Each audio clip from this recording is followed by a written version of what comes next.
Il est 13h sur Al-Oula. Bonjour et bienvenue dans ce premier rendez-vous d'information de la journée. Voici le sommaire. Elles sont venues combler des mois de cumul sec. Les précipitations tombées en continu ravivent les cultures printanières. À Al-Haouz, le couvert végétal affiche de belles couleurs et avec lui, le moral des agriculteurs.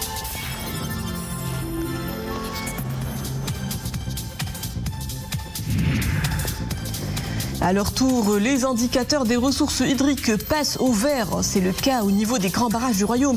Après avoir longuement pâti du stress hydrique, nos retenues d'eau sont dopées par les récentes pluies et chutes de neige. Nous le verrons à l'Oriental où les barrages affichent des taux de remplissage très satisfaisants. Également au menu de ce journal, une invitation à l'univers exquis de deux artistes peintres, Aïcha Dfouf et Loubna Lamzabi. Ces plasticiennes tétouanaises posent un regard bien à elles sur leur terre d'origine. Leurs toiles ne vous laisseront pas de marbre.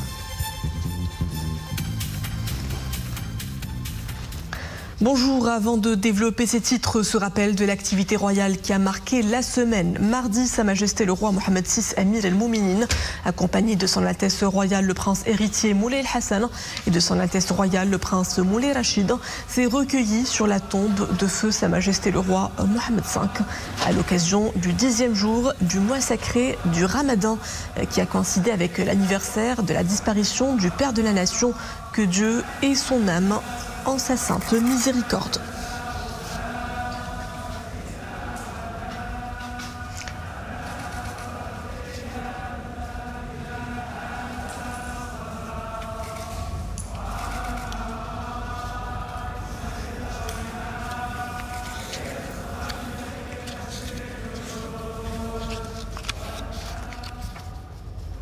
Place à présent au décryptage de l'actualité de la semaine avec notre consultant, le professeur de droit et politologue Moustapha Sahimi. Bonjour. Bonjour.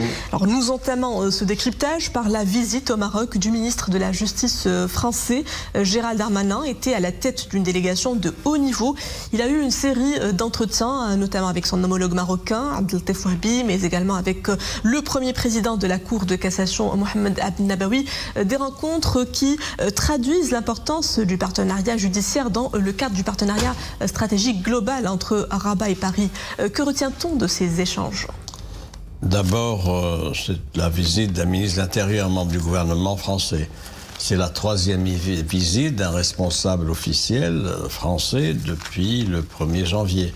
Il y avait eu, il faut le rappeler, la visite de Mme Rachida Dati, ministre de la Culture, suivie par celle du président du Sénat, M. Gérard Larcher, lesquels ont réaffirmé tous les deux donc la position constante maintenant de la France sur la question nationale. Voici la visite de M. Gérard Darmanin, ministre donc de la Justice, qui a été reçu par son homologue M. Abdelatif Wahbi et qui a eu d'autres entretiens avec des responsables, notamment M. Abd Nabawi et M. Hassan Daki, vous savez, c'est important. Et il y a une déclaration conjointe qui a été adoptée à l'issue de cette visite. Elle est intéressante parce qu'elle souligne la nécessité d'élargir et de consolider davantage la coopération juridique et judiciaire entre les deux pays. Alors, de quoi s'agit-il? Il s'agit d'abord de ce qu'il y a entre les deux pays, c'est-à-dire une coordination et un partenariat poussé dans la lutte contre le terrorisme et le crime organisé. Sur ce plan-là, il y a des échanges d'informations, il y a un partage d'expertise, il y a une coordination. Et il faut rappeler au passage qu'un certain nombre d'attentats, de projets d'attentats en France ont été déjoués grâce aux informations données par les services marocains spécialisés. Et d'ailleurs, le ministre de la Justice l'a dit, je le cite, « La France serait moins sûre sans le Maroc ».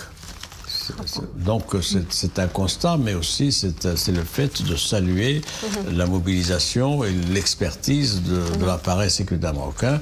Il y a eu d'autres dossiers qui ont été évoqués, notamment la coopération en matière de formation, d'échange également le secteur de l'amélioration de la vie civile et des ressortissants français au Maroc et des ressortissants marocains en France. La vie civile, c'est quoi? C'est les questions de mariage, d'héritage, de divorce, de statut des enfants, etc. Donc améliorer le quotidien dans les pays d'accueil.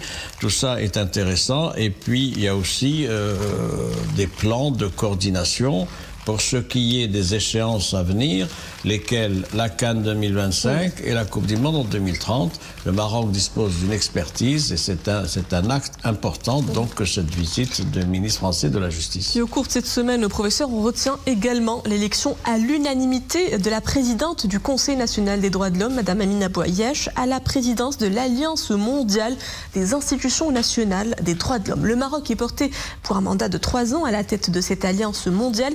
C'est le témoignage du rôle pionnier de notre pays à l'échelle internationale en matière de protection et de promotion des droits de l'homme. Oui, effectivement. C'est quoi cette alliance mondiale donc des institutions nationales des droits de l'homme? Ça n'est pas une institution spécialisée, relevant spécifiquement du système des Nations Unies, mais elle travaille avec les Nations Unies, il faut le dire. Elle regroupe évidemment plus d'une centaine de pays et y sont représentées les institutions nationales de chacun des pays. La présidente du CNDH, Amina Bouayesh, était déjà secrétaire générale dans cette instance. Et oui, elle vient d'être élue cette fois-ci, donc comme présidente pour un mandat de 3 ans. C'est important à divers égards. Le premier, c'est que c'est un poste qui revient à l'Afrique 10 ans après. Et donc c'est intéressant que ce soit le Maroc qui était donc élu à l'unanimité. Il y a également le fait que l'Afrique, de ce point de vue-là, va faire entendre davantage sa voix. Ça sert à quoi cette alliance, cette présidence? Elle s'en est expliquée d'ailleurs dans une déclaration de l'Agence nationale Maghreb en presse. Il s'agit d'interagir et de plaider auprès des Nations Unies sur le gros dossier des droits et libertés, notamment les défis, les opportunités actuelles, lesquelles le problème du numérique, le problème du rétrécissement que l'on a observé de l'espace civique au détriment donc des institutions nationales de droits de l'homme, également les problèmes des conflits qui se posent et donc qui interpellent la communauté internationale sur les droits des citoyens. Et puis le problème aussi, a-t-elle observé, de la parité entre hommes et femmes avec la violence contre les femmes. Donc il y a un gros travail. Et c'est un encouragement, une consécration, vous l'avez dit, du statut du Maroc. Je vous rappelle que le Maroc a présidé pendant l'année 2024 écoulée, jusqu'au mois de janvier, le Conseil des droits de l'homme des Nations Unies. Je vous remercie, professeur Ramsa Hemi, pour tous ces éclairages. Et après environ 7 années de sécheresse, l'eau coule à nouveau dans les terres asséchées. Un soulagement pour les travailleurs de la terre. Rassurés, les généreuses pluies de mars ravivent chez eux la promesse d'une saison faste. Reportage Motassim Bilal Bouzawi, Iman Ablou avec Jihad Libri. Des étendues vertes, ces champs de blé retrouvent de l'allure. Les dernières pluies y sont pour beaucoup. Dans la commune territoriale Sidi Daoud, la sécheresse laisse place à la verdure après une saison hivernale sèche et le déficit pluviométrique qui s'en est suivi.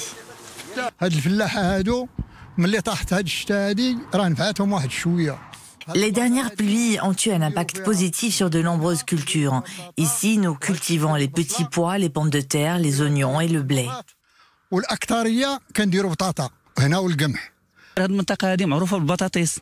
Cette région est surtout réputée pour la culture des pommes de terre, le blé et le maïs. Avec les dernières pluies, la situation s'est nettement améliorée.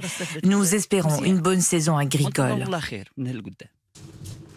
Une séquence pluvieuse qui met au baume au cœur des professionnels de la terre, qui lorgnent sur une meilleure productivité, notamment pour ce qui est des superficies dédiées aux oignons. Les pluies qui se sont abattues dans la région sont vraiment très bénéfiques pour nos superficies cultivées. Elles augurent d'une bonne campagne agricole. Tout va pour le mieux après les dernières pluies. Et pendant ce temps, les opérations de traitement du sol se poursuivent activement. Les dernières pluies ont amélioré la situation. Nous traitons le sol pour le débarrasser des parasites. Ici, nous sommes sur un champ de courgettes. La clémence du ciel a arrosé les sols asséchés et redonne vie aux cultures. Les fortes précipitations de ces derniers jours ont contribué à l'augmentation du volume d'eau stockée dans les barrages, à l'image de ce barrage collinaire dont les retenues ont sensiblement augmenté, avec un impact certain sur la nappe phréatique et le stockage des eaux. Et le retour des pluies revigore les barrages du royaume avec des apports hydriques considérables évalués à plusieurs millions de mètres cubes. Une nette amélioration que nous constatons dans les grands barrages de l'Oriental où le taux de remplissage a grimpé de plus de 49%. Rachid Latabi et Zakaria Moukambila. Situé dans la province de Taourirt, le barrage sur Ouadza est l'un des ouvrages hydrauliques qui dépendent en grande partie des pluies. Avec les récentes précipitations, les retenues de ce barrage sont renforcées à un taux de 90%. Cette amélioration des ressources hydriques profitera grandement aux activités agricoles dans les zones avoisinantes.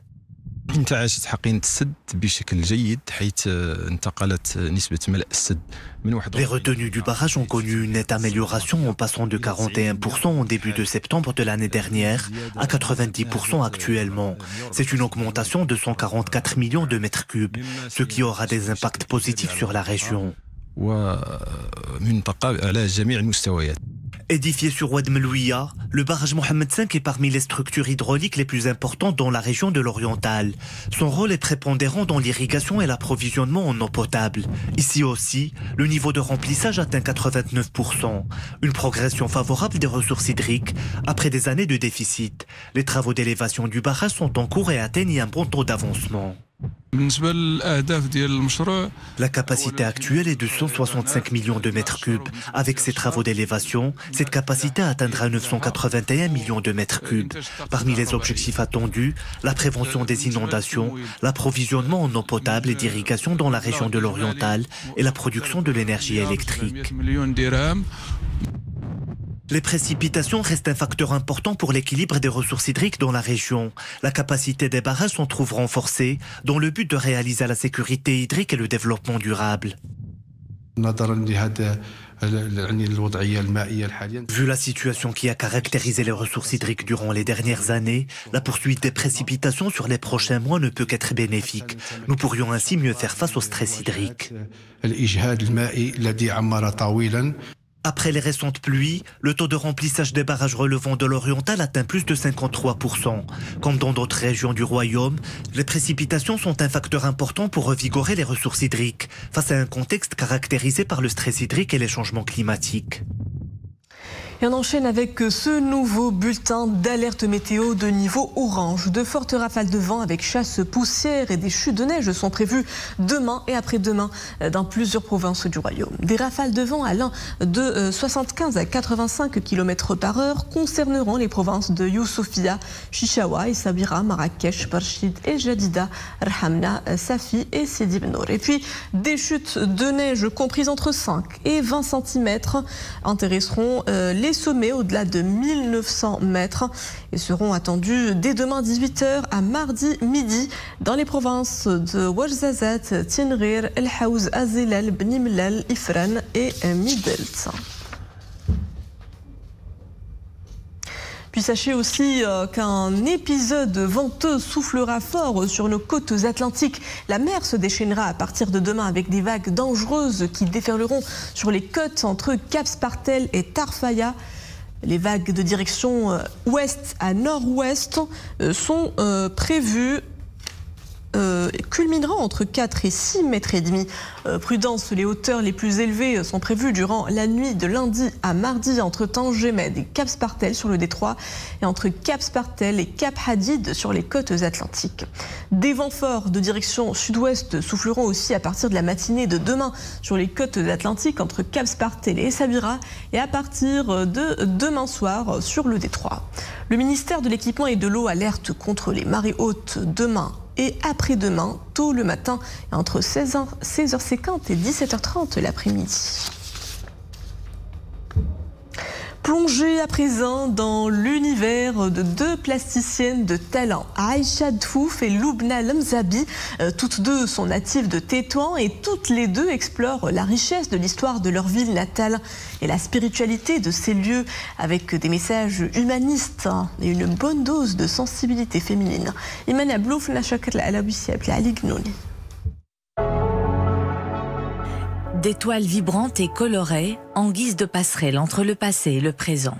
C'est le credo de l'artiste peintre Loubna Lemzabi qui vous plonge dans l'univers de la Médina de Tétouan, ses us et coutumes, ses femmes et ses enfants. Le tout dans une diversité chromatique et toute une floraison d'émotions.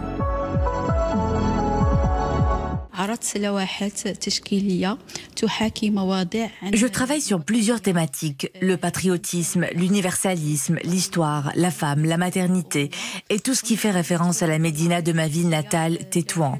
J'ai exploré toutes ces questions avec de nouvelles techniques, une combinaison de couleurs claires et foncées pour ressortir la beauté de la toile et la spiritualité des lieux. Loubna Lemzabi expose aux côtés d'une autre plasticienne, Aïcha Dfouf, une autre enfant de la Colombe Blanche.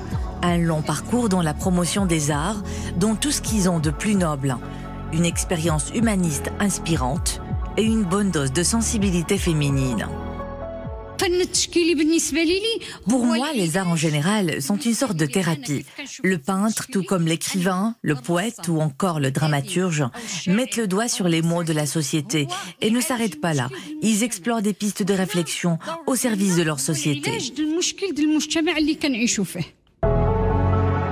Une créativité au goût de l'engagement, un voyage libérateur des sens et des esprits. Et voilà tout pour ce jour-là. Merci à vous de l'avoir suivi. Retrouvez tout de suite le Télédiario.